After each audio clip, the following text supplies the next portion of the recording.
สวัสดีครับอาจารย์ครับผม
Hello and welcome to another Dhamma meeting where we will discuss the Buddhist practices of charity, morality, and meditation. Everyone is welcome to join. How are you today, B? I'm fine, thank you, Prajan. Ready for doing your work? Yes, I am. Okay, good. We'll go to our first participant, which is Aparachita from Dubai. You're first tonight.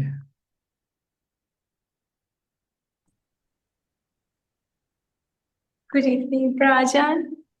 Didn't see Just you for a few weeks.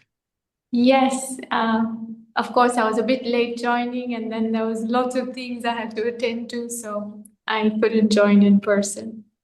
Okay. Now you're free tonight. Yes, I'm free for the moment. Okay, how's everything going for you? A few changes, but it is good. I mean, it's all like arranging because the studio I was teaching at that had closed down, so I had to look for new studios to teach. Then my mother and my brother were moving to another city, so just different things. However, it's all the way it is, and yeah, just managing my usual life. But doesn't cause you any dukkha. I would say occasionally, yes, I get into modes of stress. However, I also recognize it, and therefore it helps me to move on. Like for work, I found it quite easy, even though something closed, many new things came, so that was very easy. I think with family, I sometimes get more triggered personally, but Yes. yeah. Our problem is we cannot adjust to the new reality.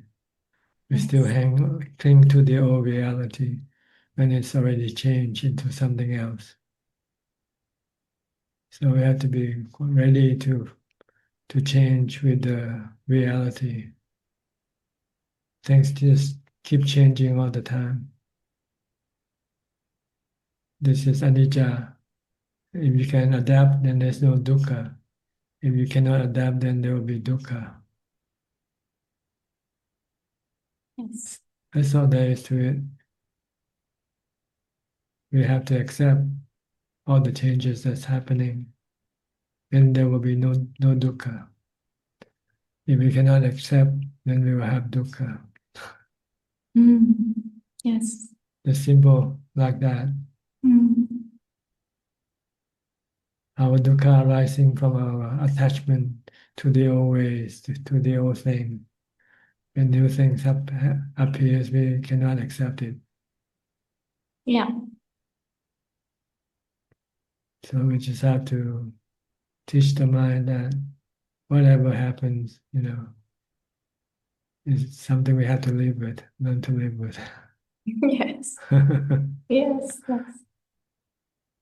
Good or bad, we have no choice. It's anatta. Everything is fed upon us it's not like an a la carte meal in which you can order a particular food to eat. You're just given whatever food they would like to give it to you. You just have to eat whatever you're given. Think of ourselves like prisoner living in the prison. We have no choice really. We just have to take whatever they give us. And that's what happened to life sometimes. We are given whatever it is through our karma, our good and bad karma. Give us good and bad things. If we can accept them, then there will be no problem. If we cannot accept them, we are causing ourselves unnecessary suffering. So meditation can help us accept things more easier. When we have equanimity, we can just being aware and not reacting to all the changes that's happening. Yes. Do you have any question tonight? No, no questions. Just wanted to pay my respects in person, and that is all. Enjoying the meeting. Thank you. Yes, Okay. just joining the meeting. All right, good. I'll move to the next person now, to Claudia from Switzerland.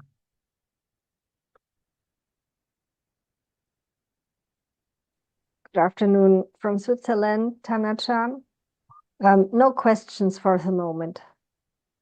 Okay, everything's fine. Yes, everything is fine, except the weather, but the weather. You cannot do anything about it, right? Exactly. Okay. Yeah, everything is fine. So I'm enjoying the Zoom teaching this afternoon. Thank you very much. Okay. Next, go to Ramya and Anura. Good evening, Ajaan. Good evening, Jen. Yeah, we couldn't join for some time. So daylight saving stopped end of April, so time change. So we were late to join a couple of times, so we're listening on YouTube live. Yeah. Yes. So Are you moving 1 hour ahead or moving back 1 hour? 1 hour moving back. Now it's 1 o'clock in the morning. Yeah. I see. It's winter for you. It's approaching winter for you. becoming cold, frosty days in the morning. Yeah. So you have to move the clock back 1 hour. Yes, we did. Yes. So change our couldn't wake up as before. So we put an alarm today just to be sure. Yeah. Okay. So you have any question? yes, Tangajan. So meditation is my meditation is getting better. I from the moment I wake up, I try to remember to play my mantra Buddha, Buddha, Buddha. I think it's really helping me for the meditation and busy at work. So it's suffering up and down. So Tangajan, we are thinking of staying at Wat Yan in early January. So we send an email to assistant to Ajaan Suchart, and then we got a reply yesterday saying we just we could stay up to maximum 7 days, Yes, but we want to say about 10 days. Would that be possible? I think so. We can talk to the manager about it. Yeah, because we haven't booked the air tickets yet, so we want to get the confirmation Yeah, to sometimes stay. we make special allowances for people, especially if they come from overseas. I think we can make that arrangement. Okay, so I'll write to I reply, and then we want to stay from 5th of January till 16th January, so next year. Yes. Yeah. I But think we don't take reservation that far ahead because okay. we have cases of people changing their mind, changing their dates, and it costing a lot of work and Sure. so Yeah. we tell people to make reservation 3 days before arrival. So they must be sure that they will come then. Otherwise, they keep changing all the time and just causing a lot of headache. Sure. Yeah. So I hope you understand this. Yeah, definitely. Maybe when we get the air ticket, I'll send the air ticket just to confirm Yeah. we are coming. Yeah. Thank you, Tanajan. But with And our Zoom member, maybe we can make some special exception. yeah. Okay. Thank you, Tanajan. Thank you. Sadhu. I think we want to do longer retreats now, so I think we try to find time, and we are planning to stay in Ajanganna's monastery for 8 days, and then Vajjan another 10 days. So just practice, yeah.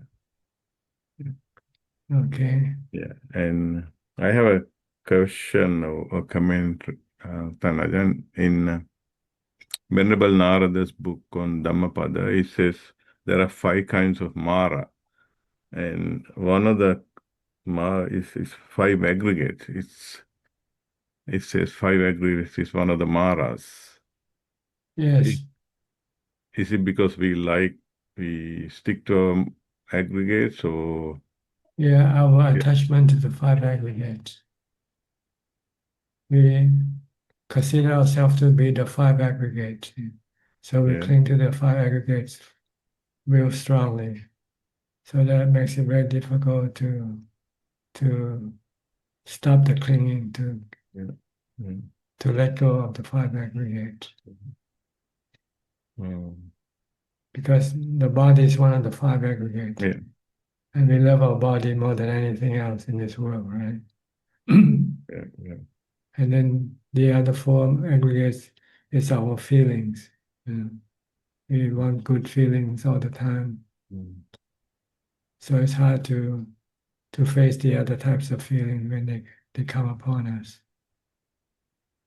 But with the practice of mindfulness and jhana, we can be able to let go of them or face them when they change.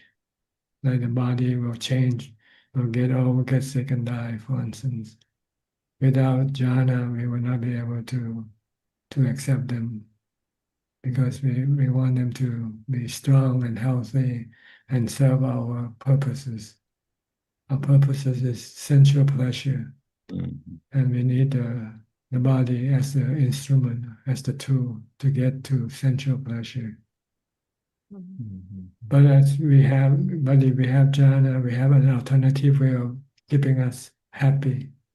Jhana is a very happy form of, it's a very best form of happiness. Once we have happiness from jhana, then we can let go of our the body of sensual pleasures. So the goal is to get to jhana first. When you have jhana, you have happiness.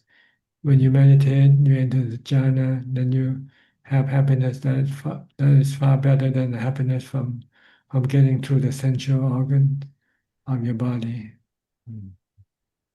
Then you'll find that the body becomes redundant, then unnecessary for you. You don't have to rely or depend on the body anymore. Once you can have happiness from jhana. Yeah. And it will be easy for you to let go of the aggregates.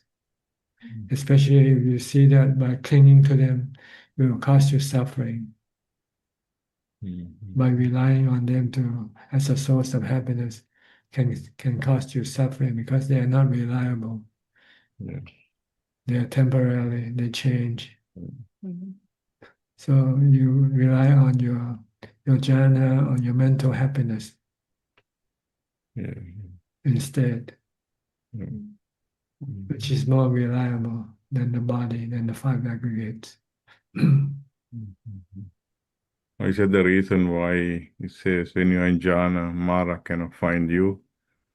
Then we are in jhana, Mara won't be able to That's find us right. and disturb, right? Yeah. Okay. Yes. In jhana, it's empty. Everything is empty. No formation, no mental formations. Yeah. When you come out of jhana, mental formations start to work, and it start to create all forms of enticement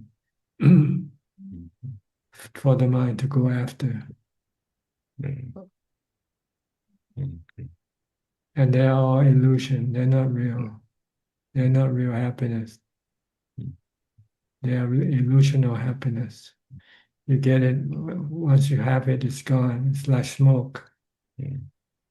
Yeah. Yeah. You blow smoke into the air, and suddenly it's gone, right? Mm.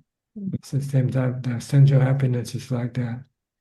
You have a cup of coffee, you enjoy it, then after a few minutes, it's gone. Yeah. Then you feel empty again. You feel you need another cup. This is the nature of sensual pleasure. They're temporarily. You have to keep refilling, and when you're not able to do it, then you're left in a terrible shape. But with jhana, once you know how to get into jhana, you can always do it anytime you want to. Yeah. And you don't need to rely on your body to get into jhana. You don't need to have money to go buy things to get the sensual pleasures. So try to practice mindfulness as much as possible, like you are doing right now. Yeah. From the time you get up, push the mindfulness button. Yeah. Get it to work. Bhutto, Yeah. bhutto, bhutto. Yeah. Don't think about this and that unnecessarily. Yes. You might be able to think, but think very briefly, like what Yeah. is today, what I have to do, and so forth. Once you do that, while you're preparing yourself to go to do what you do, you don't have to think, and just keep concentrating on what you do. Yeah. Pay attention to what your body is doing.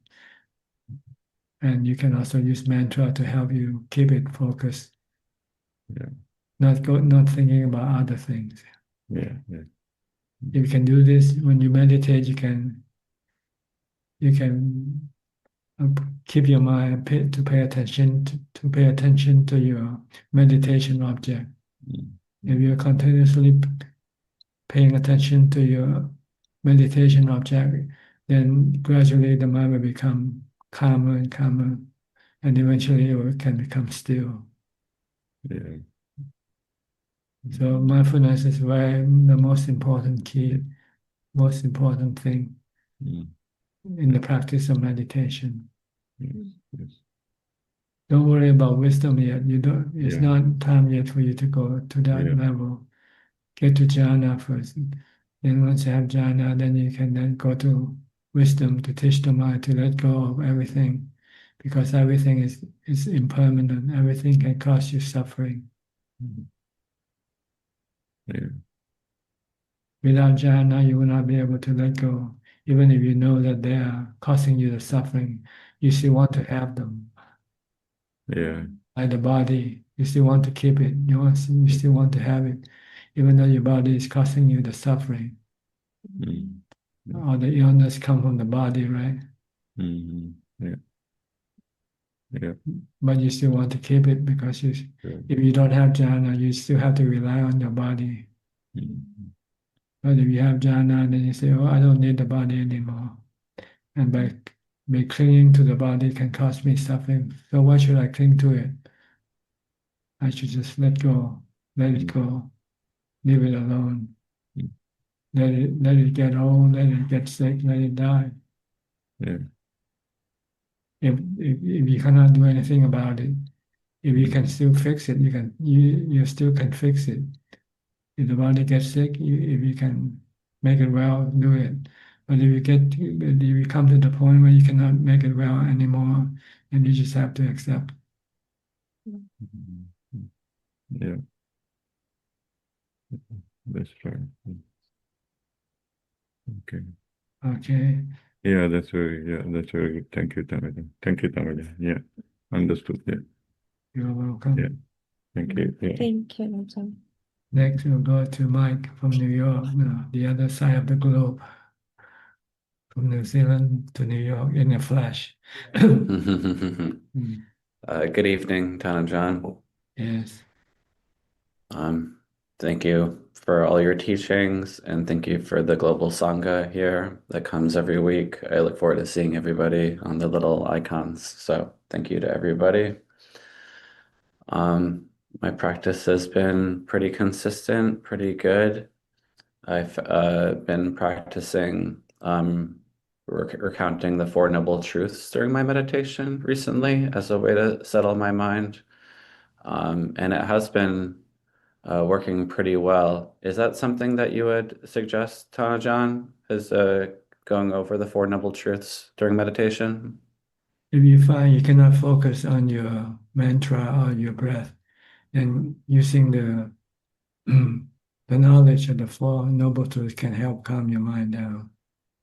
But then eventually you have to come back to pay attention to your breath and your mantra again, because by thinking cannot get you into jhana alone. You have to be fixing, paying attention, focusing on just one object and not thinking. But if you're busy thinking about something else while you meditate, then maybe you can use the Four Noble Truths or any type of knowledge to calm your mind down. Once it's calm enough to focus on the breath, then you stop thinking and then focus on the breath or the mantra. If you will use the mantra, whichever one you can use either one, mantra or the breath. The goal is to stop thinking. See? But when you first started, your mind is still very restless and think a lot. Cannot focus on your breath or your mantra, then you might have to think of the Four Noble Truths or the three characteristics of existence. This can quickly calm your mind down. Some people think of death. Death is anicca. It's the first noble truth. Death is the first noble truth. We're gonna die. So why we worry so much about all the things that we are worrying right now? Eventually, we're gonna lose everything anyway, right? If we're still craving for anything, or when we think of death, and then why crave for anything? In the end, you cannot take anything with you anyway. Yes, by contemplating on the Four Noble Truths, either on the first noble truth, or the second noble truth, the cause of suffering, or the third or the fourth, it can help calm your mind down. This is what we call wisdom develops samadhi, but not the samadhi that on the level of jhana, samadhi on the level of being normal again, not restless or agitated. But then from there, you then have to come back and use your breath or your mantra to get you into deeper calm, to become eventually completely still.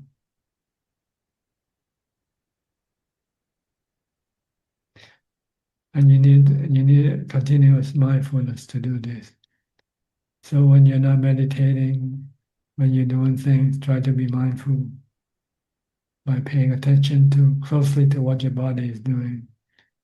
And don't let your mind go away from the body. Or some people use mantra as well as watching the body. You can use both to help keep the mind in the present, not going to the past or into the future, or going away from the body. Keep it here and now, merely knowing and not thinking. That's the goal of mindfulness. Merely knowing and no thinking.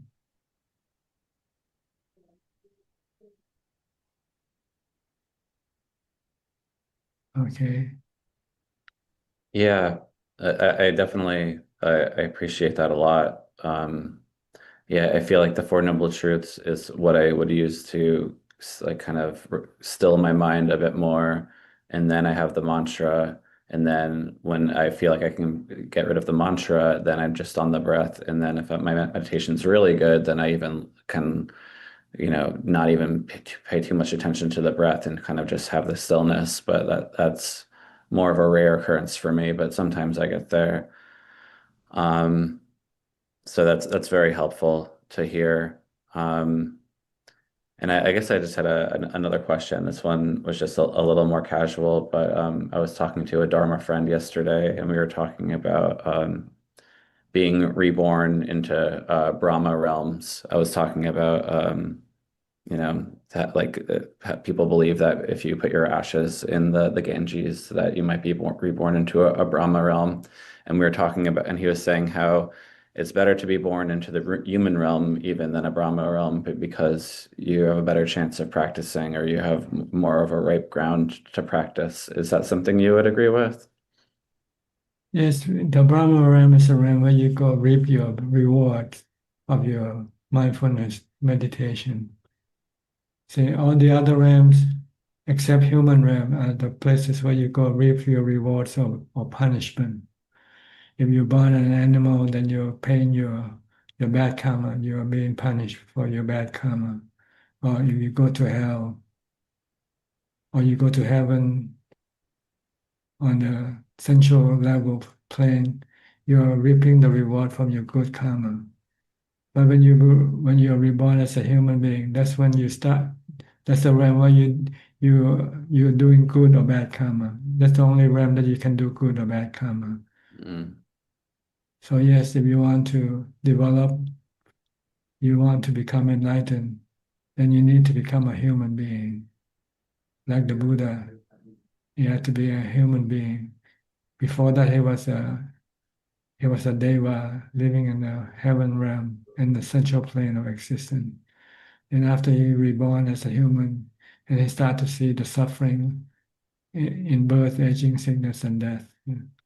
And that caused him to go look for a way of overcoming his suffering. So eventually he became enlightened. So yes, you have to be a human being to develop good or bad karma, to develop your mind to go higher or lower, depending on your good or bad karma that you do. While on the other realms, you're just reaping the rewards or the punishment from your good or bad karma. Like if you're born in the Brahma realm, you're rewarding yourself from the work of mindfulness and meditation that you have developed while you're a human being. But then it is temporarily, because this reward will eventually run out. Then you have to take human birth again. But then you'll probably come back and do the same thing that you used to do previously. If you used to meditate, you come back and do more meditation, because it becomes a habit for you.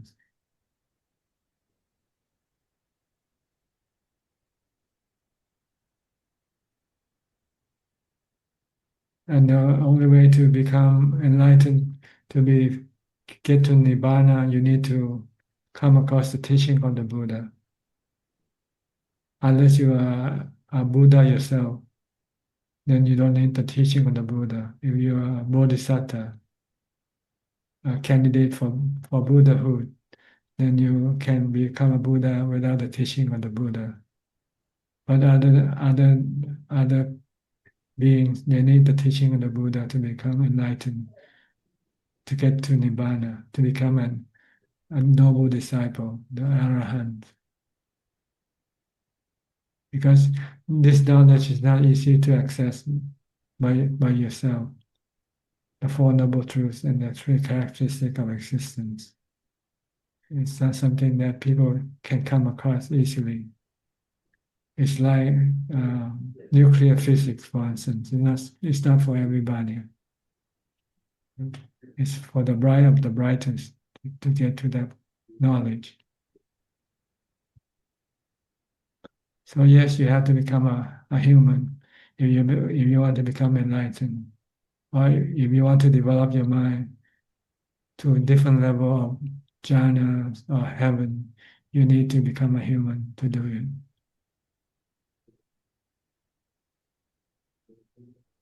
And eventually we all have to come back as a human after we go pay our, reap our reward or pay our punishment.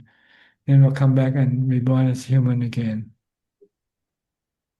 And we'll come back and do exactly the same thing that we used to do previously again. Because it's inbred in our nature, in our habit. Mm. If we used to meditate, we'll come back and meditate. If we used to drink, we'll come back and drink.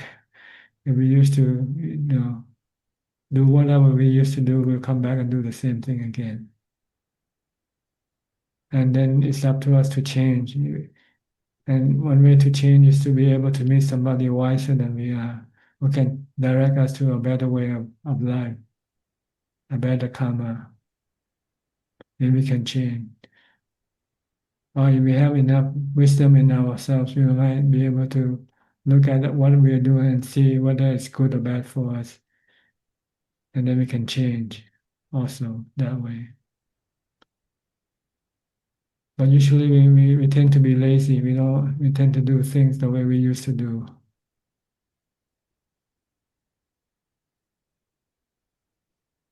So you need to be somebody wiser to influence you to do something better.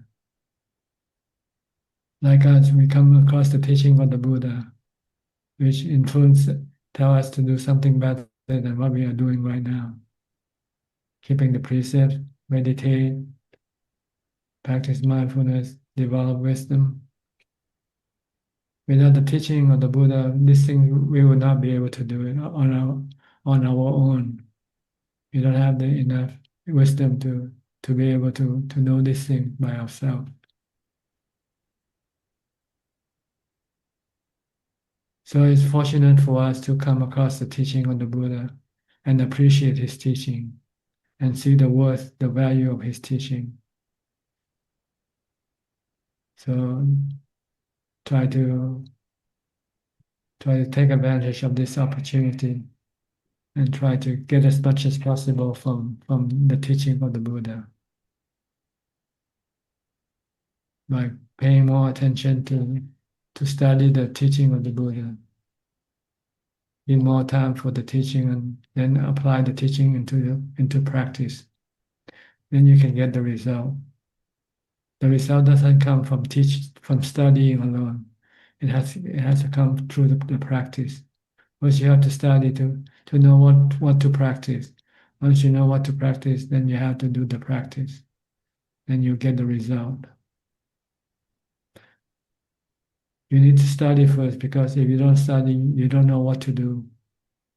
What is good for you, what is bad for you, you don't know.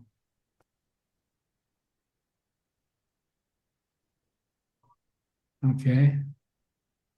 That's very good. Thank you so much. All right. I'll go to Jordan next then. Hi, Jordan from Toronto.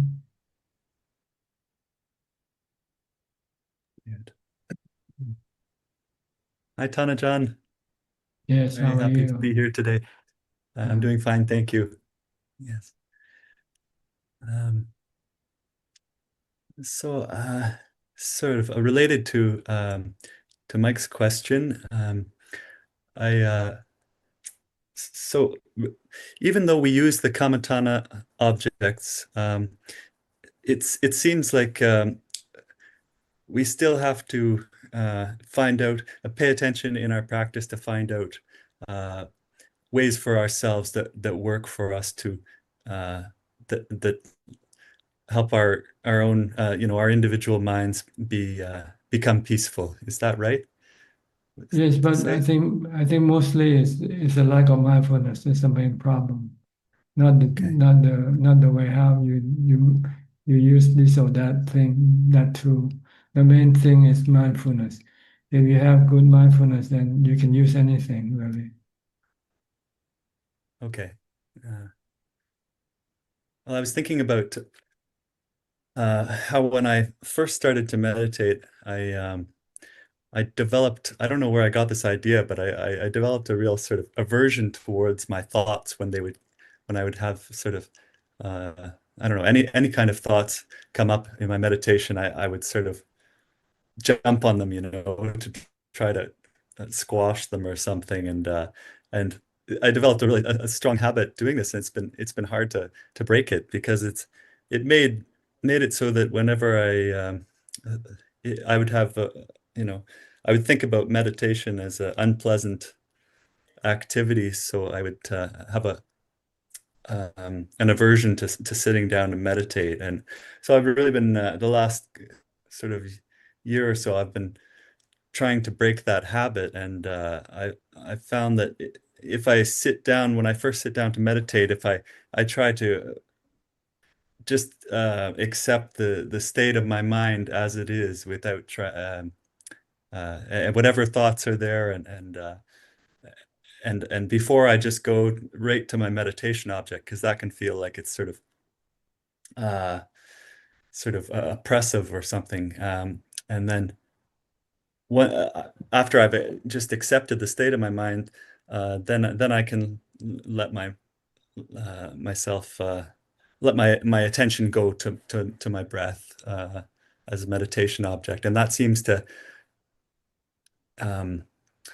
make my meditation a lot more enjoyable. It helps my mind to become more peaceful.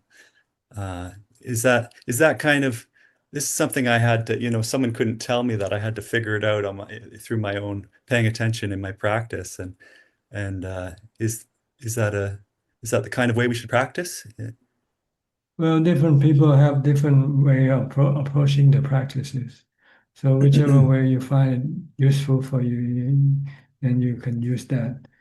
But eventually, it's still your mindfulness that is the driving force for you to get to success, to be successful in your meditation.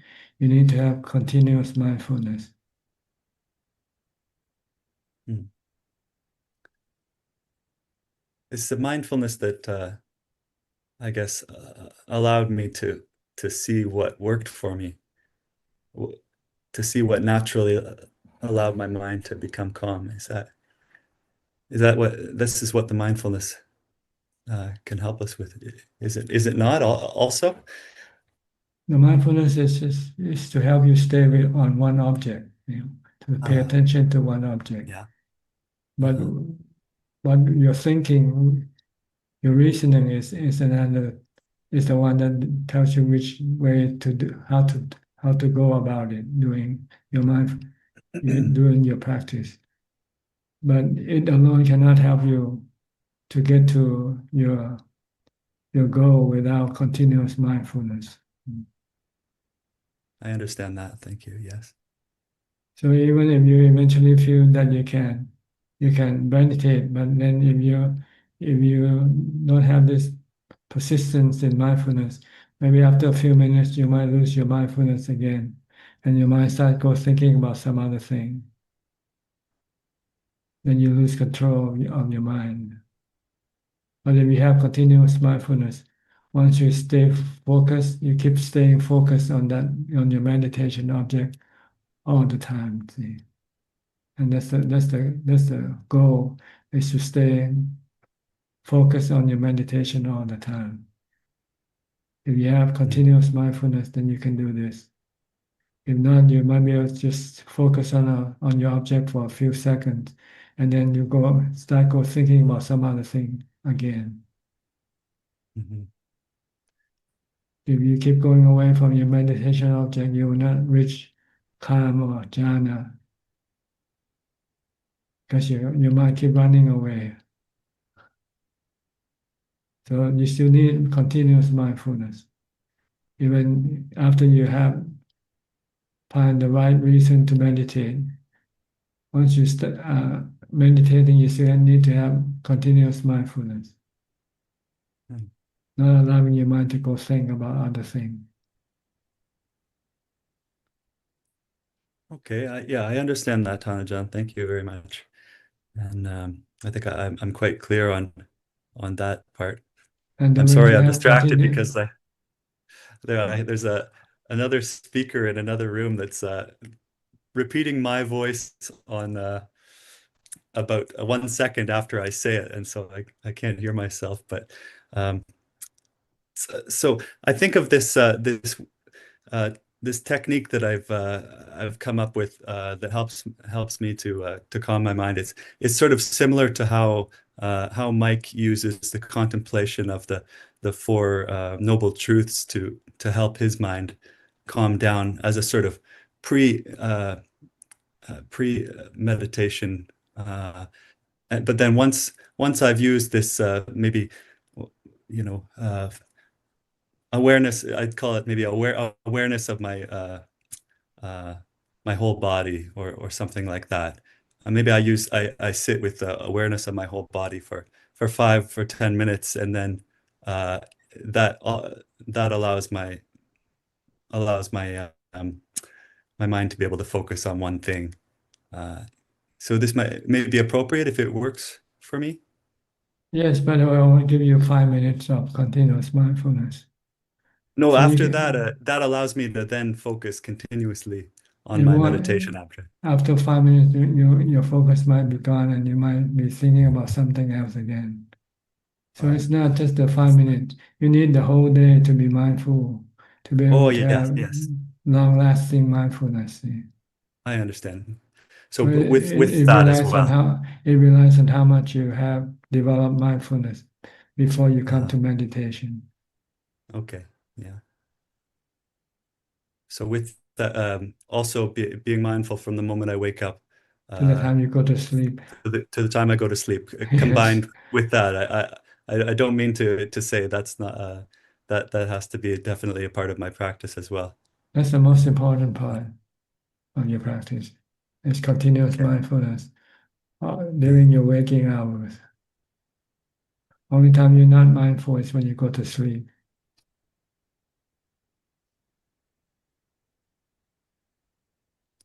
Very good. Yes. But the way you reason how to get your meditation going, this is a technique, a way of reasoning to convince your mind to meditate. Yes, yes. But when that's what it when is. you're meditating, you need mindfulness, nothing else. Just continuous mindfulness. Just keep the mind with the object all the time. And that depends on how much mindfulness you have developed so far.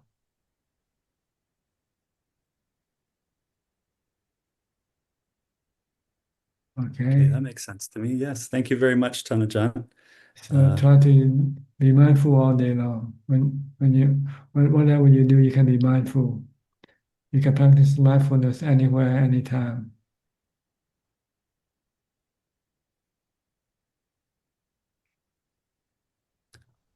Okay. Yes, All thank right. you. Okay, it's very clear. Thank you, Tanajan. I'll continue to work on developing my mindfulness throughout the day.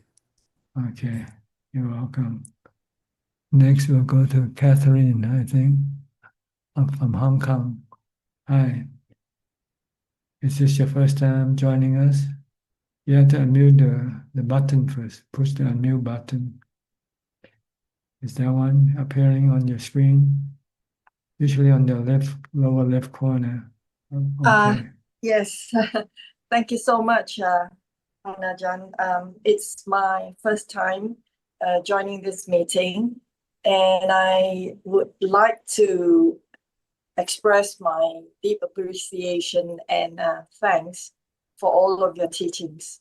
When I first started out on this spiritual path, someone gave me a book, a printed version of your Q&A, and I and he told me, he said, everything that you need to know as a beginner is in this book. So I read the book and I learned what I needed to know, and it was very helpful. And I have also been listening to the recorded Q&A of past Zoom meetings. So, and I found that helpful too. So, That's good. yeah. Have you started actually- practice yet? Yes. Since let's say seriously practicing after the pandemic, after I came back to Hong Kong, because I'm a Malaysian and I was in Malaysia during the lockdown, the COVID lockdown, and then I came back to Hong Kong, and because I've retired, so I have a bit of time to do meditation, and basically I have been self-practicing, doing an hour of meditation each day, and I'm trying to balance my practice with family obligations, and it's not easy, but I'm doing my best, and I'm also keeping my 5 precepts, keeping the 5 precepts as best as I can, trying not to break any one of them. Yeah, and that's I'm laying a foundation for me to continue practicing after this lifetime. Yeah, I hope to lay a good foundation. And ever since I joined, what I call listen to the Q&A, I have been also practicing mindfulness in other postures whenever I can remember. when mindfulness is weak, and I started thinking about other things, and as soon as I can remember, I go back to the mantra Buddha, Buddha, Buddha, Buddha. So yeah, it helps. I try to do as much as I can, but yeah. But anyway, thank you so much for your teachings, Ajaan.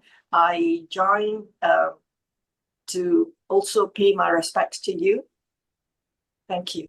Do you have any question you would like to ask? Well, not really, not tonight, but I hope when I do in future, I can join this meeting and get some answers from Ajaan. Okay. But I do learn a lot from the answers that you have been given, or that Ajaan has been giving to the other participants. So yeah, I got my answers from there. That's good then. Thank you. Thank you so much. All right, you're welcome. Hope to see you again whenever you feel like Thank coming you. in. Yes, thank you, Ajaan. Okay, next we'll go to Tommy. Hi, Tommy from Australia. Haven't seen you for a while too. Did you have had difficulty joining, or you're not? Are you busy doing something else?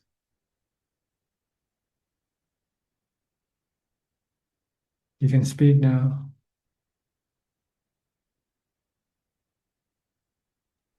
Cannot hear you though. Are you speaking at all? Your mic is on now, I think. Go ahead, speak. Cannot speak, cannot hear you. No sound coming from you. Can you hear me?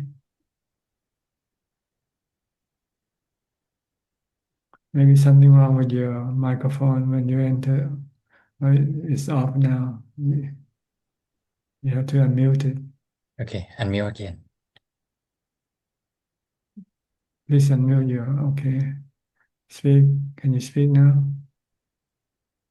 Say something, so we know whether your microphone is working or not. No, it's not working. Okay.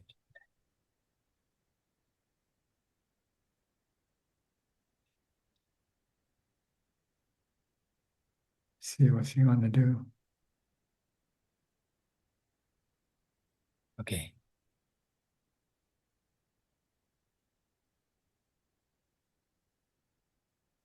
Using your headphone, still cannot hear you.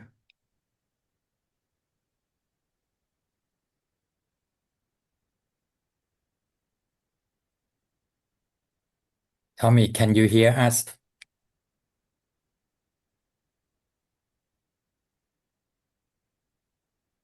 Apparently not.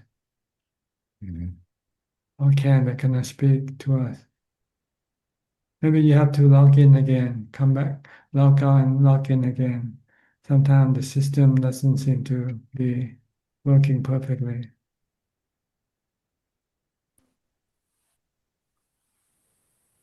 Okay, try to log out and we will log in again. Okay, okay. Oh, Ah, now, okay, now it's okay. okay now. Okay. It's Do I working? need, yes, it's working now. I mean, the reason is because you're not saying anything. No, I was saying is, Okay, just change the mic. Sorry. No, I didn't have any money for internet. I see. Yeah, so no Dharma meeting. How long did you come back from Cambodia? Were you in Cambodia or were you in Laos? In Laos. In Laos, Maybe like 2 months. 2 months. Yeah. How long did you stay Yeah. in Laos? Just 2 weeks. 2 weeks. Yeah. You didn't come to Yeah. Thailand during that time. No, I ran out of money. Uh, Yeah. where did you stay in Laos? In a temple? Yeah, I stayed at Phuket Point. Meditation temple? Yeah, do you know Lumpur Sawanakam? No, I don't know too many He lives miles. on No. he lives on Buffalo Mountain. Okay. How was your Yeah. practice? He's like, Yeah, good. yeah, good. But I don't know, I had to deal with lots of people, so I didn't really like it. So where are you now? I'm Same back place at where my you were home. before? Yeah. Mm. Mm. This is a new place that you went after your old place, after you moved from your old place. Correct. Yeah. Okay. I just got another year. Okay. Do you have any question Yeah. tonight? Yeah. I wanted to ask, one time at Wat Yan, I asked you, in the Satipatthana, if you see the body, you see Vedana at the same time, right? You see the body and then you see Vedana at the same time. Yeah, if you attain. Well, when you're sick, you see the body and you can also feel the pain from the body. Yeah. Vedana usually comes from the body, see, whether by sickness or by seeing something or hearing something painful. It can also cause painful feeling to arise. But I mean, if you see it in terms of the three characteristics, like are the first two Satipatthana, are they grouped together? Well, they're separate, see, they're separate objects. The body is one object. The feeling is another object. So Okay. you have to treat them differently because they come at a different the body is always here, but the feeling comes and goes. See? Sometimes you have Mm-hmm. good feeling, sometimes you have bad feeling, sometimes you have neutral feeling. With the body, you can only see that the body is just changing slowly from birth to death. It's just going from birth to death. And it's something that you cannot stop from happening. So it's a different object of study. You study them in a different way. You see the feeling as more of something that you cannot avoid or control, anatta. Sometimes you have good feelings, sometimes you have bad feelings, sometimes you have neutral feeling. It can change all the time. And the way to deal with feeling is to accept them for whatever they are. Don't try to crave for something that is not there. We tend to crave for good feeling only. And when we don't get good feeling, we can become unhappy. We can become miserable. So to prevent this unhappiness or misery, we have to teach the mind to accept the feeling as they come, good, bad, or neutral. Same way as the body, we have to accept the body's. Once it's born, it will get old, get sick, and die.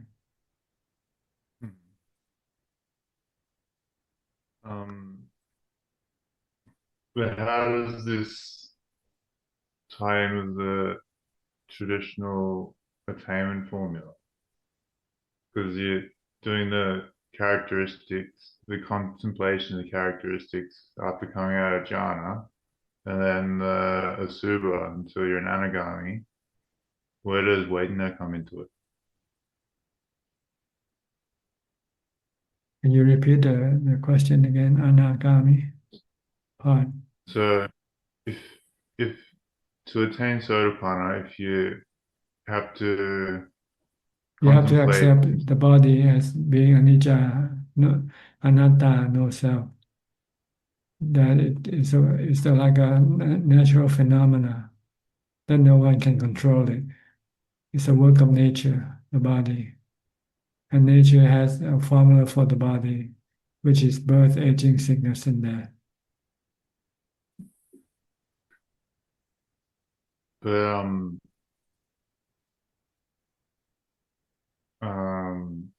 but that's you have to do the contemplation, right? Is this for Sotapanna to let go of the attachment to the body? And then The next then level is to get rid of the sexual desire for the body, which is a different problem, not the same problem as being attached to the body by wanting it to last forever, not to get old, get sick, and die. This is a different problem. The sexual desire for the body is a separate problem, which we have to deal with asubha. We have to look at the body in an unpleasant light. If we keep looking at the body in a pleasant light, we become sexually aroused. So to stop this sexual desire from coming up, we have to look at the other side of the body, the unpleasant part of the body, like the inner parts of the body, under the skin, the parts under the skin. Or look at the body when it dies, when it becomes a corpse. Then when you see this type of body, you will have no sexual desire for the body. So it's a different problem, different question that you have to deal with. But it's still the body. There are many aspects of the body that you have to understand and accept and let go of your attachment to them, to the body. But you have to see as anicca, impermanent. It's going to get old, get sick, and die. Anatta, there's no self in the body. All there is in the body are the 32 parts, which has no self in it. The one who claims the body to be a self is the mind, which can't possess the body. The mind is separate from the body. We're teaching the mind to let go so that the mind doesn't have to have any suffering from the body. And then we also have to teach the mind to see the body as not pleasant, not good looking, to stop our sexual desire for the body. So this is the anagami level. So, where does the Vedana Satipatthana come into this?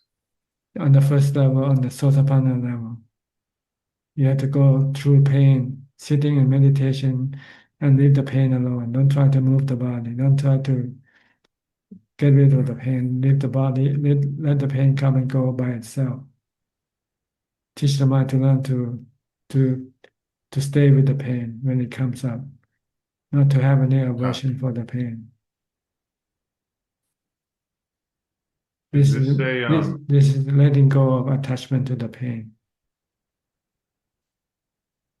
is this a Bantad special practice? One special practice. Yeah, because I never seen this like taught anywhere else. While Going dealing with the through pain, dealing with the painful yeah, feeling. yeah. I think every meditation retreat they teach you how to deal with the pain. Mhm. If you want to be free from suffering from the pain, then you have to accept the pain. So our suffering for the pain because we don't want it. We want to get rid of it. Ah.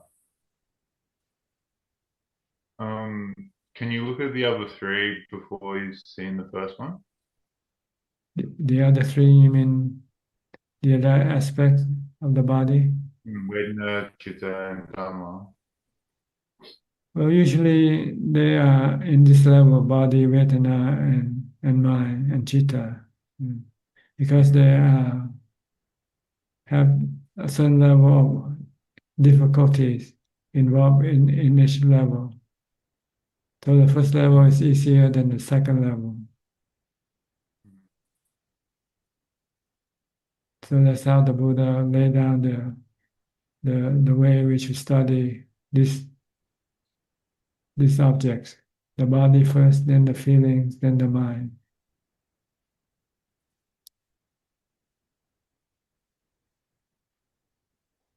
Or maybe the feeling and the body can be treated at the same time.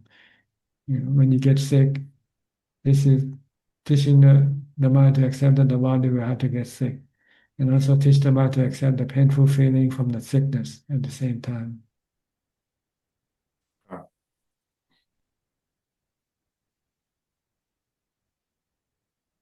So the Sotapanna has to deal with two aspects of the body, death and pain. Ah. A Sotapanna supposedly is not afraid of pain, is not afraid of death. But he or she still have sexual desire. So he needs to go to the next problem. Once he have finished with the first problem of death and pain, then he will have to study a supa to get rid of the sexual desire for the body. Or other people's body, really. Not his own body, but other people's body. What about like practitioners like me living alone, don't have the support of like the Vinaya or teacher watching over me? What are like some good reflections? Because sometimes it comes up strong, and there's no sangha to say so or anything.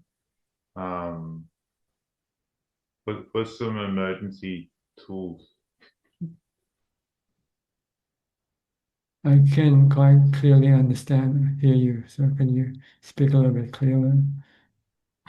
When the solitary practitioner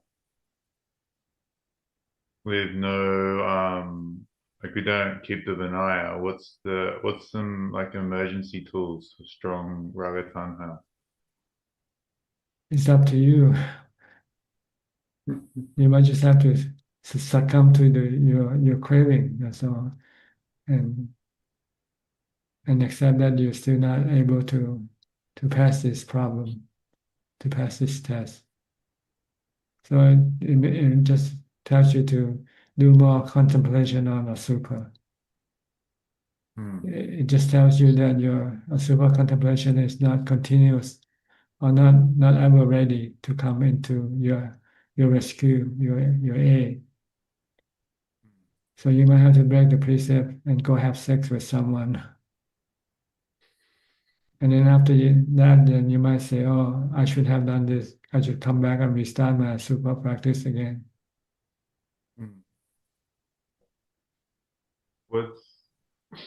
What's a comparison between like the happiness of a Sodipana and the happiness of an Anagami?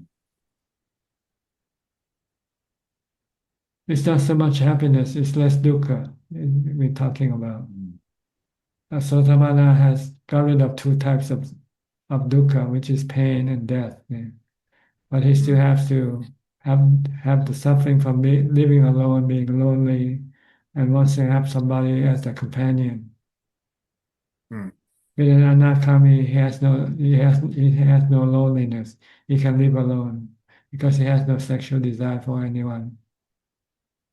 So an anakami has less suffering than a sotapanna. And easier to get into jhana? Oh, you need to have jhana before you come to this level. This is wisdom level. See? Without jhana, you won't be able to use wisdom to stop your suffering from death or pain. You need jhana first before you can come up. Once we're talking about the supramundane, the attainment up to the level of sotapanna and so forth, we need to have jhana as a support first. Without jhana, we won't have the strength to stop our attachment to the body. Not having the strength to stop our cravings toward the body.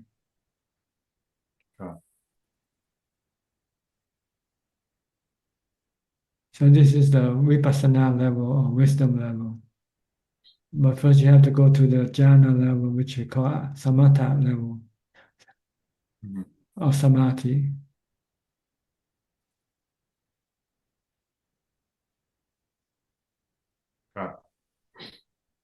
Okay. So for most of us beginners, we have to practice samadhi for meditation for calm, for jhana first. Once we have jhana, then we can move up to the next level called vipassana or wisdom level. To see the Four Noble Truths and to see the three characteristics of existence working in tandem.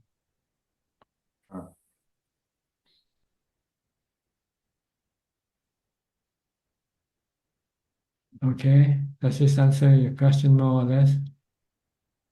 More or less. Okay, anything else?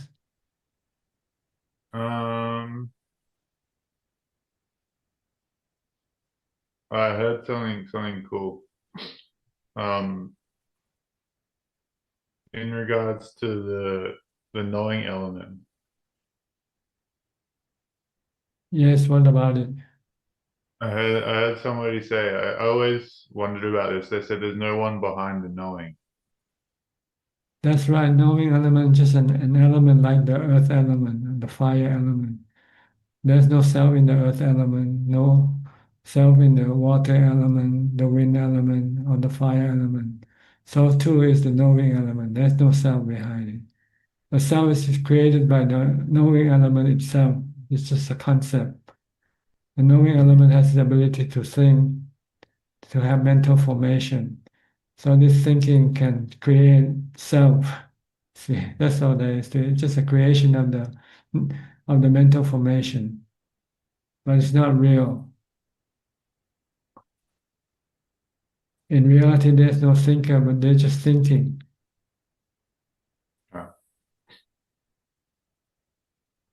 There's knowing, but there's no knower really.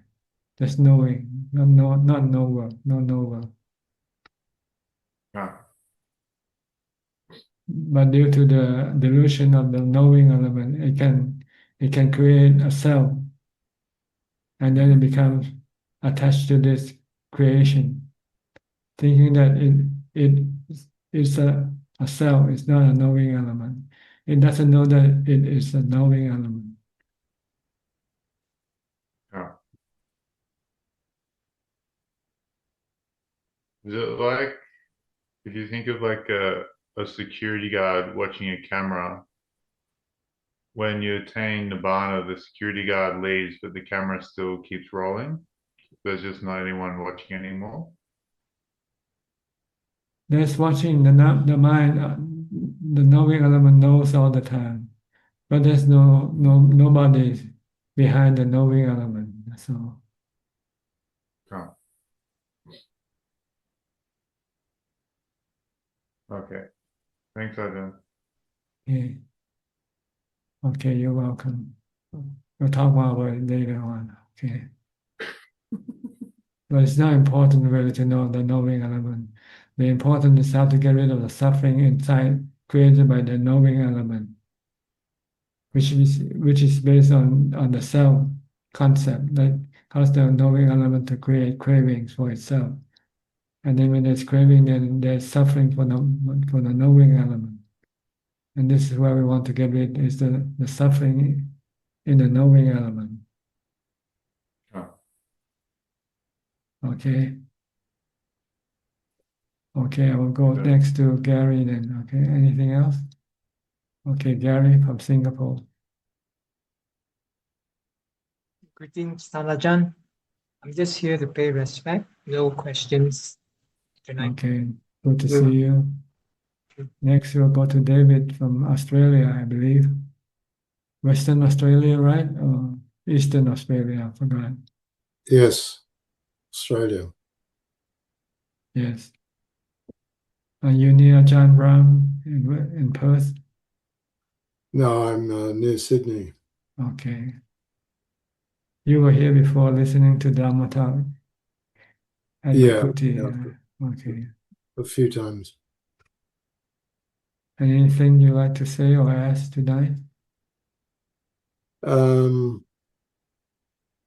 was just thinking, remembering Ajahn Buddhadasa, Tsuan Mok, and he used to say in his talks that the essence of the Buddha's teaching was dependent origination.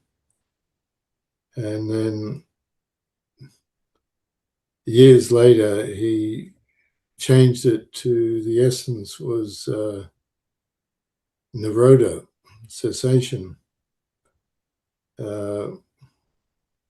What do you think of that definition as the essence of the Buddha's teaching? I think it should be the Four Noble Truths. I think this is the essential teaching of the Buddha. No other teaching, nobody knows except the Buddha, the Four Noble Truths. And it's the Four Noble Truths that can save us from suffering. Nirodha is part of the Four Noble Truths. It's the third noble truth called Nirodha, the cessation of suffering. That's the goal of our practice, is to reach Nirodha. But in order to reach Nirodha, we have to know the cause of suffering first, and then we have to know the path leading to the cessation of suffering. So it's contained the Four Noble Truths. We should know all four of them, not just one. Yeah. But the goal, yes, the goal is Nirodha, complete cessation of suffering. Then you have Nibbana after that. Yeah.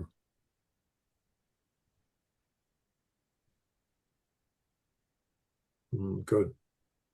So the goal is to get rid of Nirodha, get rid of suffering, to get to Nirodha. And in order to get there, you need the path to lead you there. The path is the Eight Noble Truths, the Eight Noble Path. Yeah.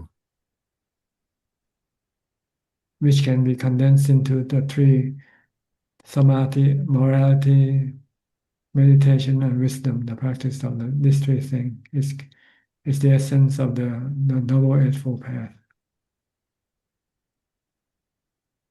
Yeah. So we have to keep the precept 5, then 8 precepts. Then we have to practice mindfulness to get to jhana. Once we get to jhana, then we can study the Four Noble Truths and to see what is causing us the suffering. Then we can see it's our cravings. Then we have to stop our craving by seeing that craving leads to more suffering, not to the cessation of suffering, but to more suffering. Because what we get from our cravings is temporarily. It's only good temporarily. After a while, it will change or disappear. So when we see that everything can give us suffering, then we can stop our cravings for them. Yeah. And when we have no cravings, then we have nirodha, cessation of suffering.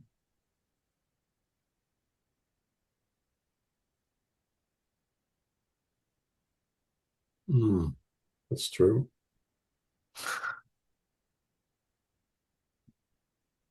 Yeah, because otherwise everything just keeps going on by itself if you don't practice. Yes, you just go after your craving after one another. You crave for this and you get a temporary satisfaction, then afterwards it's gone, the satisfaction is gone. You live empty-handed, so you have to go after something else to keep you satisfied. And no matter how many times you go after, you will never be fully, permanently satisfied. So you go craving after one another until you die. And then your craving then push you to go look for a new body to continue with the craving again in the next life. Yeah, I suppose because the mind works so fast, it instantly just jumps from one thing to another. Without samadhi, it's impossible to slow the mind down enough to stop it actually completely, to stop it temporarily with samadhi, with jhana. Yeah. And you see that this craving is madness. Going after a craving is madness.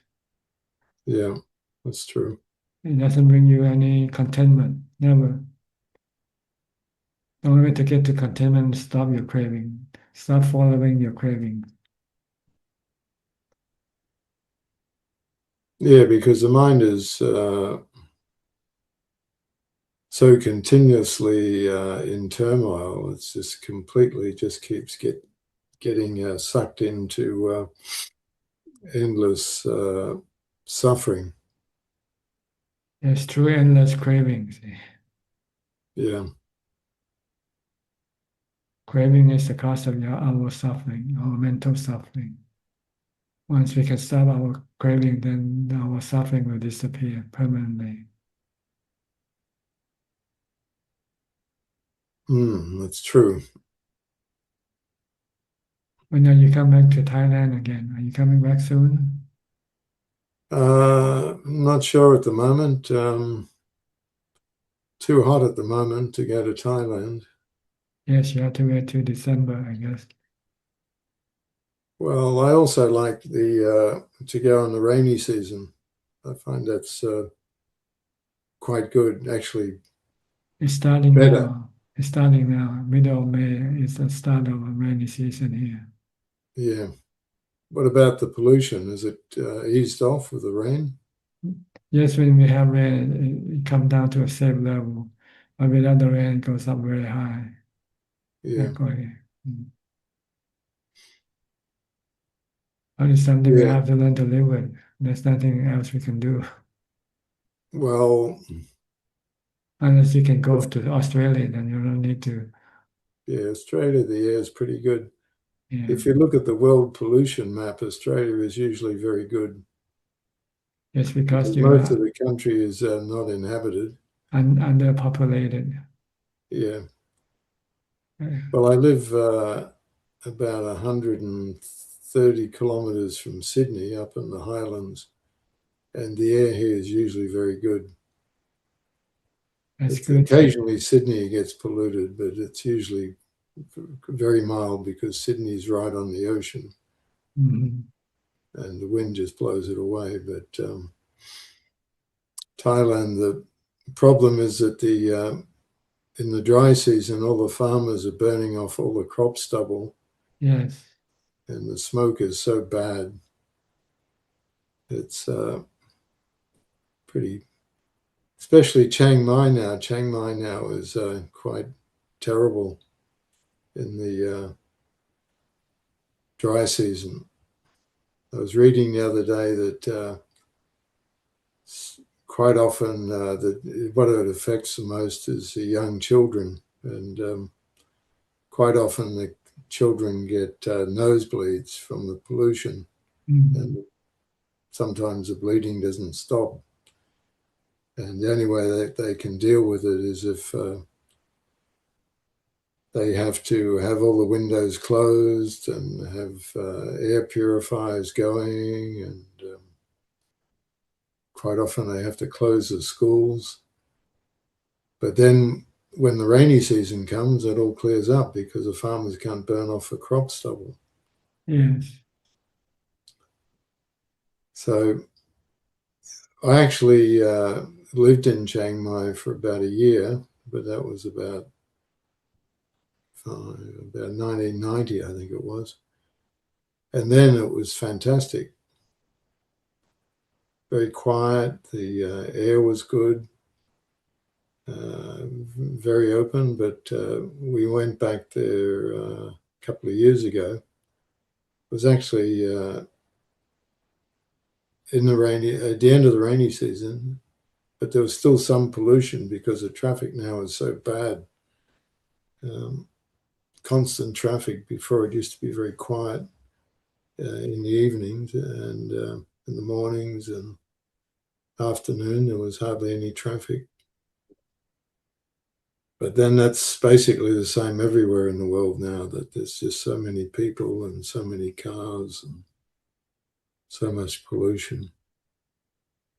Yes, then nowadays they're thinking of alternative energy like electric car. Yeah. Well, Australia now is the renewable energy is becoming very high, and like in South Australia now, it's about almost continuously 100% renewable energy, because so many people have solar panels and there's a lot of wind power. And quite often in the daytime, there's too much electricity because there's so many people have solar panels. And Sydney is now also getting a lot. It's a huge surge in solar power because a lot of houses have got rooftop solar, and the government's had a program of subsidizing batteries, home batteries, and there's been a huge surge in solar batteries. So it's looking quite good now. The only time, last time it was pollution was very bad was when in about 2019, when we had really bad bushfires up and down the coast. Actually, it was almost every state. But it's been so wet now, and basically almost every summer, that we've been quite lucky with the bushfires. Okay. I think we have to leave the pollution behind now and move on to more meditation matters, okay? Yeah. Well, where I am, it's actually very quiet. Okay. All right. Do you have And there's any a lot more of bush. question? Do you have any other question? Not at the moment, thanks. It's Okay. quite good to listen to you Nice to again. see you, and hope to see you again next time, okay? Yeah. Goodbye. It's just a bit late here in Australia. Yeah, quite late now. Yeah. 12 o'clock now or more? 12:23. 12:23, yes. Okay. Go to But bed. then, yeah. But then again, if the couple that live in New Zealand, it's quite even later for them. Yeah, they're 2 hours ahead of you, right? Yeah. 2 o'clock now. I suppose for some people it's very early in the morning, wherever they live. Yeah. Okay. Okay. Thank you. You're welcome. Mm. Next, we'll go to Malaysia. Kwan Liman. And Ajahn, for those who are practicing spiritually and they are on the path, understood Sakaya Ditti, able to let go of the body, and upon that they happily leave the body, can we say they have entered the stream? It doesn't matter what we call them. What is real, they only know in themselves, so we don't have to worry about them. Oh, okay.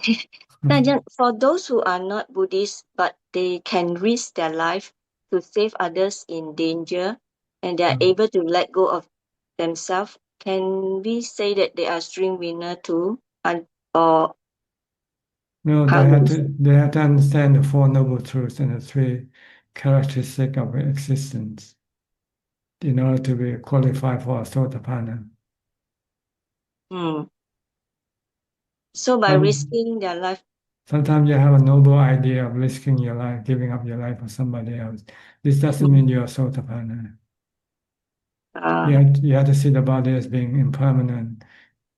See that the body is the object of your suffering, and you don't want to use it or rely on your body. You want to give up your body. So it's a different purpose. For Sotapanna, you have to see the body as being anicca, dukkha, anatta. Okay. okay. Thank you, Ajahn. You're welcome. Next, Alvin Lee, also from Malaysia. Namaskar, Ajahn. Ajahn, I want to share some experience on my meditation. I know, Ajahn, you said that when we practice either the mantra or breathing, but I think recently for me is I need to do both, Ajahn, to anchor my mindfulness. I need to chant and to do the mantra Buddha and watching the breath. That's okay, right, Ajahn? I can do that, right? Well, if that can bring you to jhana, that's okay. But sometimes I just lose the concentration and just watching the breath only. Then, after a while, my mind will go wandering. So yeah, I've been trying to do that. I've been doing the mantra and watch the breath together. Yeah. Yes, you can do that. But I think eventually you're gonna have to give up one and just concentrate on just one only. Because for the mind to become still, it has to be focused only on one object, I think. On one object, okay. This one I can do it. But at the start, when your mind is still restless and agitated, you can use both. Or at the start of the meditation. Yeah. Okay. Or whenever you find your mind is not able to focus on one, then you might need the other to help you focus. Right. But then when you're able to focus only on one, then you just choose one, either the mantra or the breath. So in this case, Ajahn, if I sit for 45 minutes, try not to do for the whole night of 45 minutes. Maybe for 15, 20 minutes, then I let go one of them, right? What do you mean by let go? I mean, like if my duration of meditation, say, is 45 minutes usually, so I start with this mantra and breathing together. So once I feel comfortable, maybe 15, 20 minutes, I should let go one of this object rather than 45. Okay. That's right. Okay. When you start, if you can stick with one, then you can stick with one from the start also. It depends on how strong your mindfulness is at that time. And if you have strong mindfulness, you might be able to focus on just one object. Yeah. Usually when I start, it's not strong. Okay. Yeah, we struggle every time. Some people might have to rely on chanting first also. Yeah. Usually I start off with some metta. Yeah. Metta, yeah. to get your mind ready for meditation. Yes. That's all, Tanajan. Okay, you're welcome. Thank you. Thank you. Next, I get from India. Is Nita around or you just alone today?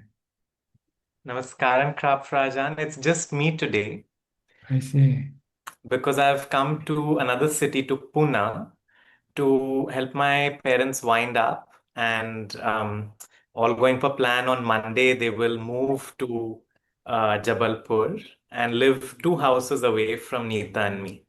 That's fine. That's good then. Huh? Yes, yes. So it's exciting times, and I've been reading your book, Why Suffer, so that I can prepare myself for potential challenges ahead. And I also wish to share with you, Frajan, that I've made an audiobook recording of the Why Suffer book. Yes. And the admins kind of guided me that I can put it up on YouTube and such. So just today, I was able to put it up on YouTube as an offering. So please do accept that. Okay. Fine. And Frajan, I had one question today, which is that now it's getting pretty hot in India as the summers are kicking in. And is it better to try and be in the natural environment or use air conditioning and things? What would be better for meditation? Well, the goal is to live naturally, like the Buddha. During the Buddha's time, there is no air conditioning. Yes. So we have to adjust our mind to accommodate whatever the weather is. But nowadays you have air conditioning. So you're using a natural method, which is not reliable because your air conditioning can break down anytime. Yes. Yes. So ideally, it's better not to rely on anything except your own mind, your own wisdom and mindfulness. Rely on jhana and mindfulness to deal with all the discomfort situation if you can. Mhm. But at the start of your practice, if you don't have any jhana yet, you're not able to use jhana to cope with your discomfort, yet you might need some help, like air conditioning when you meditate to get to jhana. Yes. But once you know how to get to jhana, then you can then stop using the air conditioning. Right. Right. Okay, does this make sense? Yes, it does. It does, Rajan. But don't be attached to air conditioning. Yes. Yes. Because if you're attached to it when you have no electric power or if your air conditioning breaks down, you will not be able to meditate. Yes, Rajan, and that happened just day before yesterday. The central cooling of the house, which was working fine for 15 years, it decided to quit, and we experienced that. So yes. So you can see anicca, dukkha, anatta, and the air Yes. conditioning. It came across quite clearly. Yes, yes, So Rajan. it's better not to rely on anything at all. Mm. Even the body, one day we have to check the body, get rid of the body, not rely on the body for our happiness. Just rely on mindfulness and wisdom.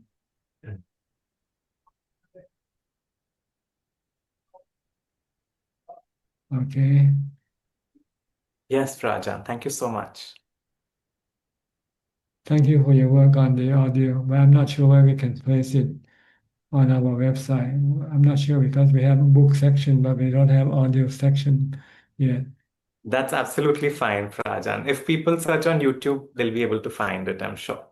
Okay, fine. Thank you Thank so you much. for your effort, though. Thank you, Rajan.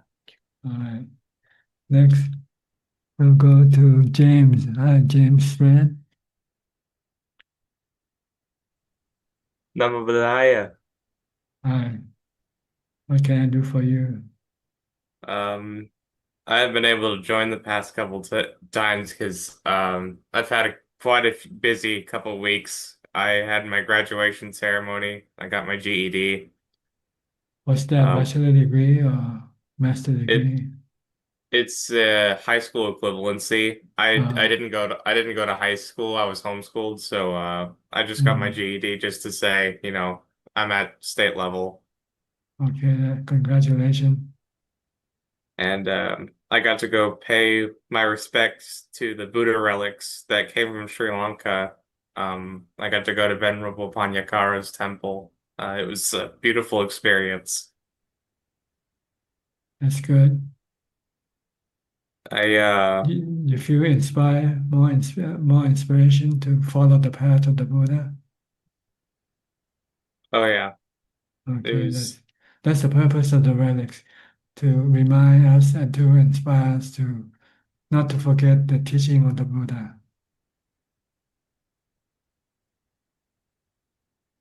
the atmosphere in there was incredibly heavy. It was unlike anything I've ever felt before. Mhm. That's good. Is this in the USA where you are living now?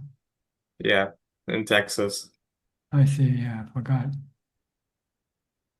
Do you have any question tonight? Um, I uh, I guess I did. I I wanted to ask if uh um being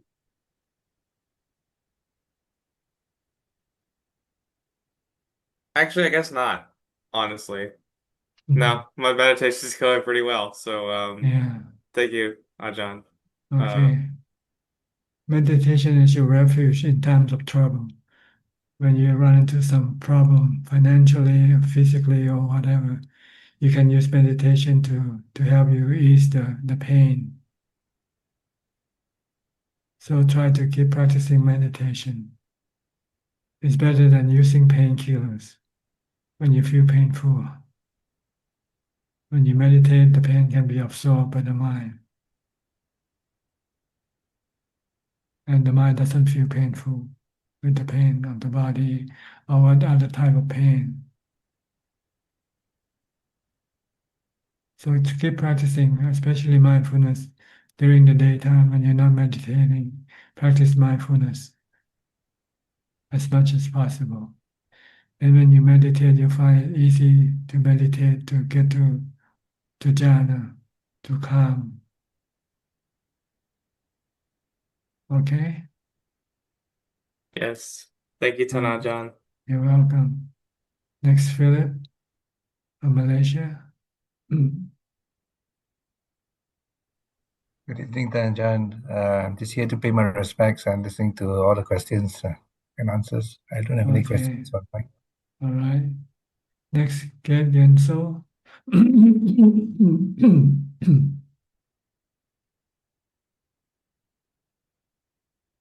Get, can you hear me? I think she's gone to sleep. We'll go to Sui and check then. Sui and check. You're alive and awake.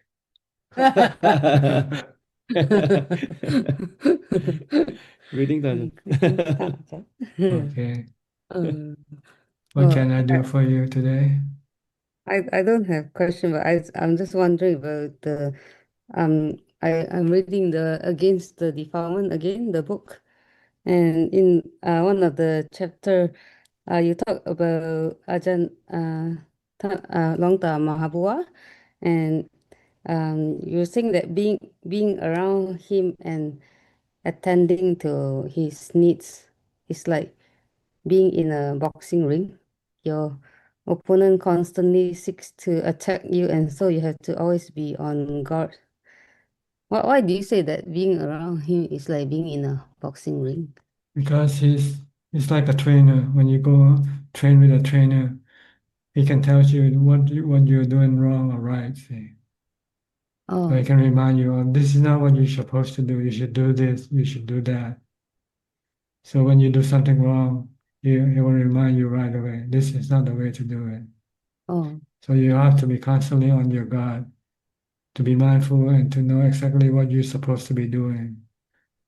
oh. He'll He'll correct you right away. oh. Can he read our mind? Like he can tell us you think wrongly or something. No, Or what you do physically, he can see oh. when you do something wrong physically, it means you're not mindful of doing it. You might be doing thinking about something else while you're doing it. Oh, I think you mentioned one time you were helping with the construction work and he asked you to go To back leave, to leave. to leave, to go to meditate something. Yes, because he knew that I wanted to meditate more than working Oh, construction work. But yeah, as a part of the community, you have to cooperate, join the construction work. yeah, But he think that it would be yeah. more fruitful for me to meditate than to do the construction work. Oh, But he told me in a way that will not make other people unhappy. yeah. He told me by dismissing me that I'm just useless here. I cannot contribute anything. Better go away. So he chased me away actually. This in order to make other people feel good that that I don't get special privilege. I think But this is you my interpretation of his action. but you knew his intention. You Yes, knew like yeah, only yeah. Because he's a kind teacher. You yes, knew because yeah, not every monk knows how to meditate. See, so when they don't know how to meditate, if they are left alone, they won't be yeah, meditating. So it's yeah, better to get them to do some construction work to train them yeah, with mindfulness first. yeah, But if someone who can meditate already, then it's better to leave that person alone to meditate. yeah, yeah. So he knows Oh yes, you know on the students mouth, very well. on the mouth, Uh, what level of practice they're in. You can tell by oh, their action. oh. So be around him is like being in a boxing. You have to be very alert all the Yes, time. you're training with your trainer. See, so Um, y- yeah, I just thought that's interesting that you yeah. at least your trainer won't hit you as hard as your opponent. See, Oh, so he oh, train that's what you you. say. It's a trainer, not the He's a opponent. trainer. He's not your opponent. Oh, yeah. Oh, okay, okay. Oh, oh, that's very. I didn't even catch that. Oh, he's the trainer, not the opponent. Oh, yeah.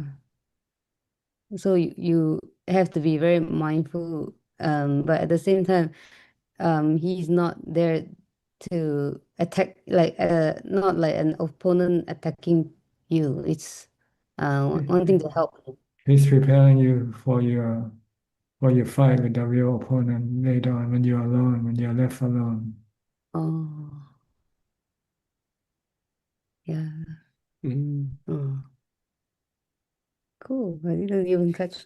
Oh, And that's the kilesa, lah. The Mara inside us. That's right. The Mara, the defilement, the cravings, the delusion. mm. That's keep creating suffering for us.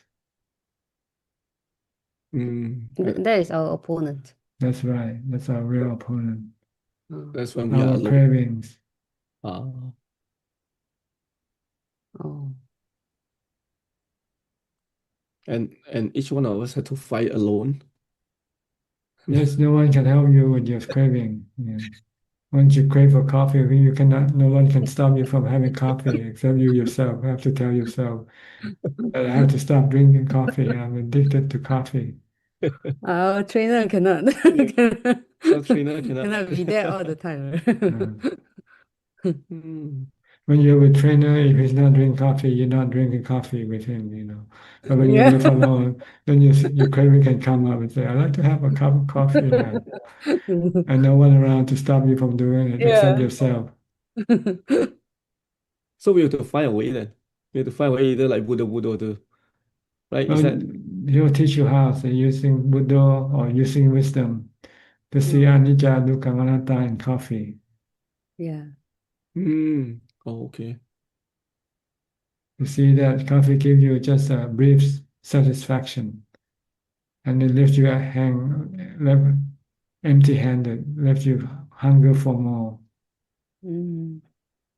And when you cannot get coffee, then it will leave you miserable. Yes. So everything is like this in life. Everything gives you brief satisfaction and empty and craving for more. And when you cannot get what you crave for, then you get suffering, you become miserable. Oh, I see. Okay. So Tanajan, if I have like something is bothering me, like let's say if I try to use mantra, it's not working, breath is not working, then I can use this kind of contemplate. Rationality, yeah. Yeah, okay. Reasoning. Ask Yeah, yourself, what's bothering you? Your wife? Why is she bothering you? yeah. She's spending too much money. Maybe she's spending too much money, and you don't want her to spend much money. So your problem is because you don't want her to spend the money. But if you're happy to see her spend the money, then you won't have any problem with her. Then I use reasoning. Oh, it's okay. Okay. She can spend and then If you don't want her to bother you, then you say, okay, spend as much as you want. then until my mind calm down. Yeah. When Yeah, you can accept her for what she is, then your mind calm down. You become restless or stressful because you cannot accept her the way she is. Yes, and then calm down, then we go back to our mantra or develop Yes. mindfulness again. Then you can concentrate on your mantra or your other object of mindfulness. But when you feel stressful, restless, agitated, you have to find out what is causing you this stress. Yes. Usually because you're not happy with somebody, with something. Not happy with myself then? Same way you can be that. You get sick and you're not happy with yourself. Well, what can you do? Can you stop your sickness or not? You cannot. Then you just have to accept your sickness. Okay, I'm sick, fine. I should be happy with sickness. If you're happy with sickness, then there will be no problem, right? You're not happy because you don't want to get sick. Yeah. But can you stop the sickness? You cannot stop the sickness. It's like the weather. Can you stop the weather? No. No. So you have to accept the weather, accept the sickness like you accept the weather. Yeah. Once you accept, then your problem goes away. Your mind become normal again, not restless or agitated. Oh, okay. Or sometimes we contemplate death. That's to curb the greed or fear of losing. It depends on what your problem is. Sometimes that doesn't can solve all the problem. Or maybe it can, I don't know. If you can use that, then you can bring your mind back to calm again, then it's okay. Excuse me. Yeah. Thank you. Thank you for your Thank you, teaching, Tanya. Tanajan. Okay, you're welcome. Next step from Oregon. Hi. How's your challenge coming? Very good. Last week, I think it was very, I just got very nauseous in the middle of it and I threw up, but I didn't let myself stop and I kept meditating the whole 3 hours. And the next day and going forward, I just feel very strong. I just feel like I really I didn't let my kilesas win and I was just really, and so that was very good. That was a good experience. It's good when you win, it gives you more confidence in your Yes. practice. I didn't let myself stop and I just kept with it even though it was intense, and yeah, it was good. That's good. Yeah. Okay. I did have a question. I finished the Vipassana book by Goenka, and So so you use Vipassana when you need to rationalize, kind of, is that kind of, so like with my rats are dying, they're getting to the point where they're really old and I can't, I want, like, old me would feel very sad and kind of suffer with them, but now I can see I can only do so much as I can do, and I can help them as much as I can help, and I can't, there's no suffering beyond that is the second arrow. That's kind of Vipassana, is that? That's right. You accept the truth of the process of death coming to our existence. Everybody has to eventually die. Okay. But I don't need to. Vipassana is just something that comes up when you need it. It's not something that I need to think about. Is that true? Well, there's something that you should think about. Train yourself to before it comes to you, like your own death, for instance, or death of someone closer to you than your animal.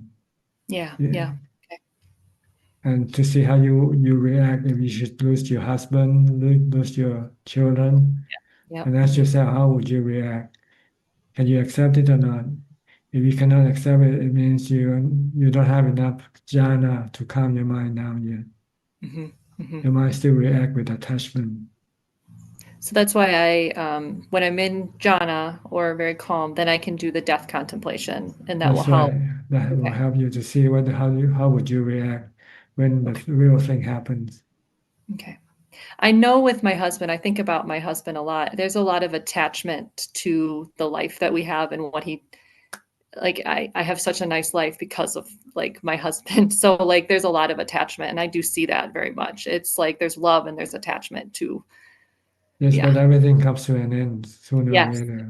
it cannot last forever. Yes. That's right. That's what we have to think about. It has to end. Yes. It has to end. The party has to end one day. Yeah. And that's Vipassana, is like training yourself for that. For the eventuality. Okay, that makes sense. And you can test yourself by living alone for a few days without him to see how you would react when you're actually in that, really good. I that real meditate. situation. Yeah, I do really good, but that's not the real thing. Yeah, that's not taking away the support. Yeah. Okay. Like going to practice in a meditation retreat for 2 weeks or something like that, to be away from everybody. That would be good. Yeah. To see how you would feel without them. How would you feel? Can you still be happy? Yeah. If you're happy, if you can be happy being alone, then it's okay. And you know, if you should lose, then you won't suffer. Yeah. This is vipassana, but you need a strong jhana mind to be able to do this. Yeah. If you don't have jhana, you finally react with attachment. No, I cannot live without them. Yeah. I can see that. Okay. So right now, practice a lot of jhana first. And then after that, contemplate on the eventuality. If things happen, how would you react? How would you feel? Can you accept it or not? Yeah. And if you think you can, then you have to apply it. See if you can separate yourself from them for a while. So do it. Okay. Yeah. The actual doing it. Got it. Okay. Thank you very much. All right. You're welcome. Next, Ricardo. You're in a different setting today, Ricardo. Where are you? Hello, Tanajan. How are you? Yes. Outside the house. No, actually, I'm in Brazil. Brazil. And yes, taking a short vacations after a retreat we had with Pantarahula for a week. And I was kind of stressed because to organize all the retreat was hard, but very good. And the retreat was really very, how would you say, useful. Did you do a meditation? Yeah, all meditations all day long, walking meditations and sitting meditations, and Dharma talks and instructions every day. about Anapanasati and Satipatthana Sutta.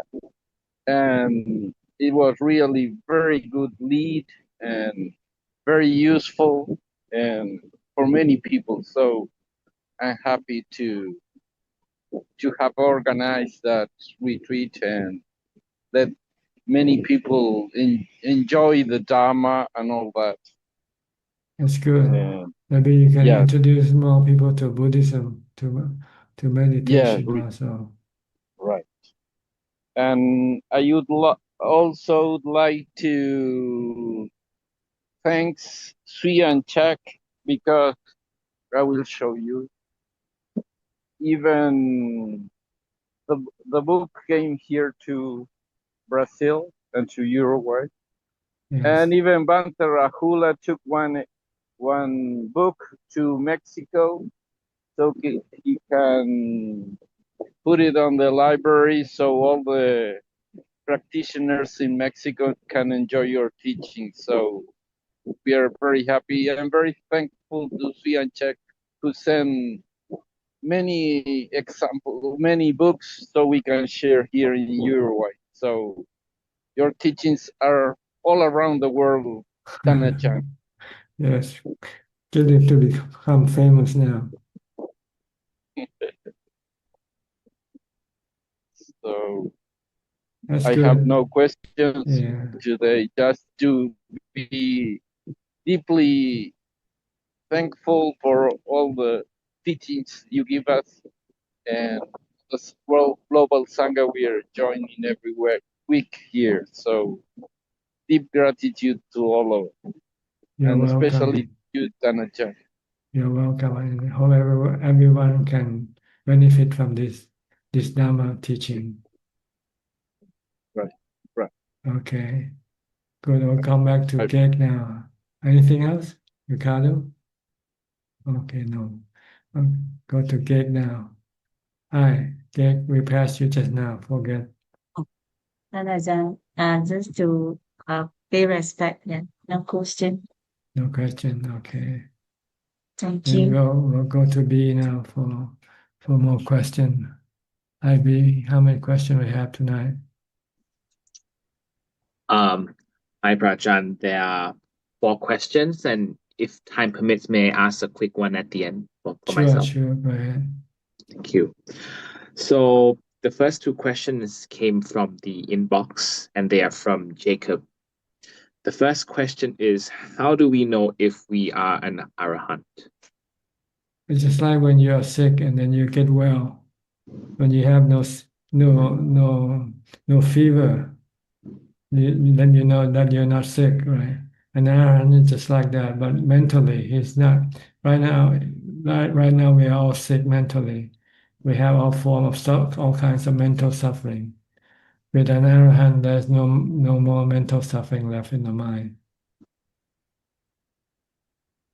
Noted. Thank you. And the second question is, how can it be that one person can be sure and unsure at the same time? It's like eating. When you're full or not full, you know it for yourself. You don't have to ask anybody else. Yep. Mm-hmm. Okay, and the third question is from Ui Hua. Is it true that without jhana, one cannot attain enlightenment? It's not easy to do so. I'm not sure whether it's impossible or not, but it's not easy. With jhana, it's a lot easier. Understood. And the fourth and last question is from Po Liang Soon. Ajahn, if we say our mindfulness is strong, we don't need to do walking meditation first, then we just go and do formal sitting? Yes, as soon as you can do formal sitting, then you go ahead and do the formal sitting. But if you find that it's useless, when you sit and your mind become restless, then you might have to change and do more walking meditation first. Yep, that's all the 4 questions from online. Okay. May I Maybe a just ask question? Yep, I'll just be a quick one, Prajan. how do we distinguish between body contemplation and asupa contemplation, because they both relate to the body? We have different aspects of the body we have to study. Anicca, impermanent, is one. We have to teach the mind that the body doesn't last forever. It's gonna get old, get sick, and die. This is one aspect of the body, contemplation. Another aspect is that there's no self in the body. There's no you in this body. This body is just made up of the 32 parts, come from the 4 elements. So this is another aspect of body contemplation. And then the third one is the super contemplation. To study that the body, if you look deep inside the body, under the skin, then you see that there's nothing good looking at all in the body. So this is to stop your sexual cravings for the body, other people's body. While the other two is to stop your attachment to your own body. If you see that your body is going to have to die, and if you attach to your body, you'll get suffering when that happens. If you can detach yourself from the body, don't care about the body, let it die, and then you will have no suffering when the body dies. Because you can see it that the body is not you. The body is just made up of the 4 elements from the 32 parts. So this two different type of contemplation. One, your attachment to your own body. The other, your attachment to other people's body.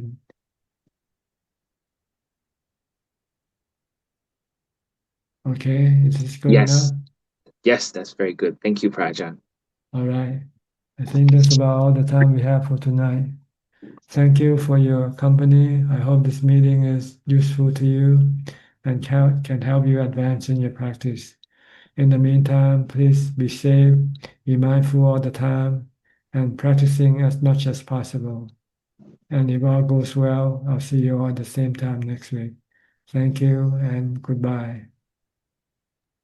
Sadhu, sadhu, sadhu, Tan Ajahn. Sadhu, sadhu. Thank you, Amin. Ajahn. Tan Ajahn. Thank Thank you, you. Emily. Bye, everyone. Bye, Have a everybody. good week. Bye, Amin. Thank you, Amin. Thank Bye, you. screen check. Thank you. Yeah, hey, bye, Bye. V. Thank